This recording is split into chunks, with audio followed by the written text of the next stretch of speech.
I want you guys to close your eyes. Really. Close your eyes and think about the happiest moment in your life. What were you doing? Who are you with?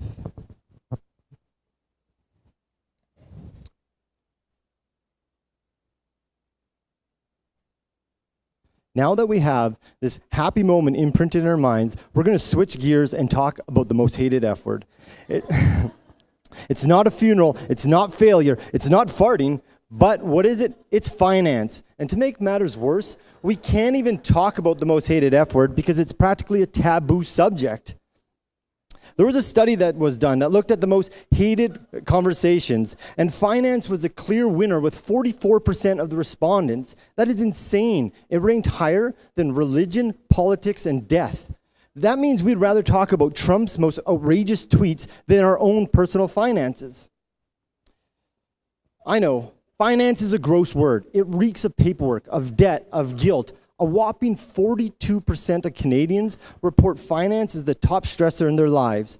That means almost half of you in this audience would report finance as a top stressor in your life. And it seems society has a script that goes like this. Graduate, go to university, get a job, even if it's a job you don't like, buy the biggest and best of everything you can. And with every promotion we chase, we need to upgrade our wardrobe, our cars, our house, and everything inside of it so that we can post Instagram-worthy pictures to show the world we have made it. But then what happens? We become stressed. We become unhappy. Why? Because we're obsessed with consumerism. We're living to work instead of working to live.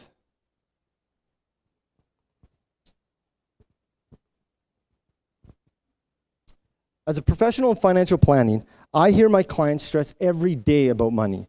And it doesn't matter if they're making $40,000 to $400,000 a year, they all have the same feelings. I feel like my money controls me and it's stressing me out. So I guess Notorious B.I.G. was right when he said, "Mo money, mo problems." But he had some wisdom in those words, because a study from Princeton University showed that after a household meets their basic needs, there's zero correlation with increased money and increased happiness. No link. But yet we're always chasing money. I doubt anybody thought about money in those happy moments that we thought about earlier. For me, I have two personal stories that I'll share that changed the lens on how I see money.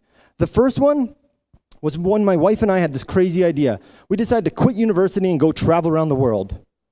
Off to Vietnam, one-way ticket, no real plans. It was amazing. We spent an entire year immersed in 20 different countries. That year seemed to last forever. But soon, we came back to Edmonton, we started adulting, we bought a car, a condo, finished university, and even signed up for utility bills. That's fun.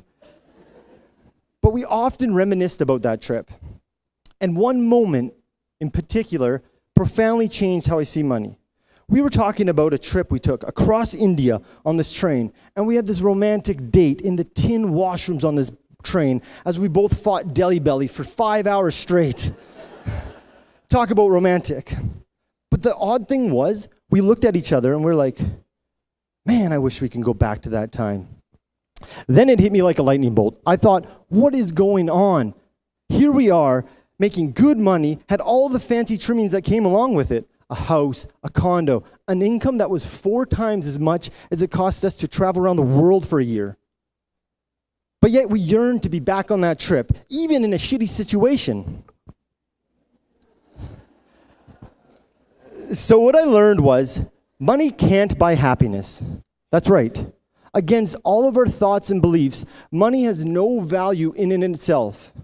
Instead, it's when money stores value and we put it to use that something is actually fulfilling that we see its value. My second story, this individual worked out of town for 40 years to provide for his wife and family. Finally, 65 years old, retired, ready to live their dream. But the unexpected happened. His wife was diagnosed with cancer, and a few short months later, he passed away. You see, in life we just don't know what will happen. And too often, we trade our finite time for the pursuit of money. But should we let our finances define us and control the trajectory of our lives? Should we conform to the rat race until we're 65 to finally live our dream life? I think it's time for a perspective change, and we need to trim the fat on our expenditures. We need to stop indulging in things that actually don't make us enriched. For me, things that I cut are transportation, accommodation, so then I can redirect this money towards things that I actually give a shit about. But I know it's hard. It's hard to trim that fat. But I also know it's totally worth it. I had a transformation when I experienced many stories like the ones I shared with you guys. And then I decided to align my core values with my finances, and then I discovered my financial why, which is to experience life's beautiful moments. And now, I intentionally use my financial why as a guide to make good money decisions. Because when money is used as a tool to seek experiences that align with our values, finances can be transformational. But we need to keep our eyes on the prize.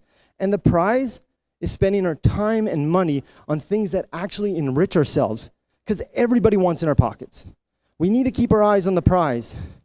I believe in living an enriched life is not only reserved for the 1%. Finance does not need to be the most hated F word. Finally, I leave you with this. I want you to imagine you're 100 years old, looking back at your life. What did you thank yourself for? Was it that time you bought a new watch, new car, new house? Or was it when you decided to live an enriched life where you align your values with your finances so you too can experience life's beautiful moments?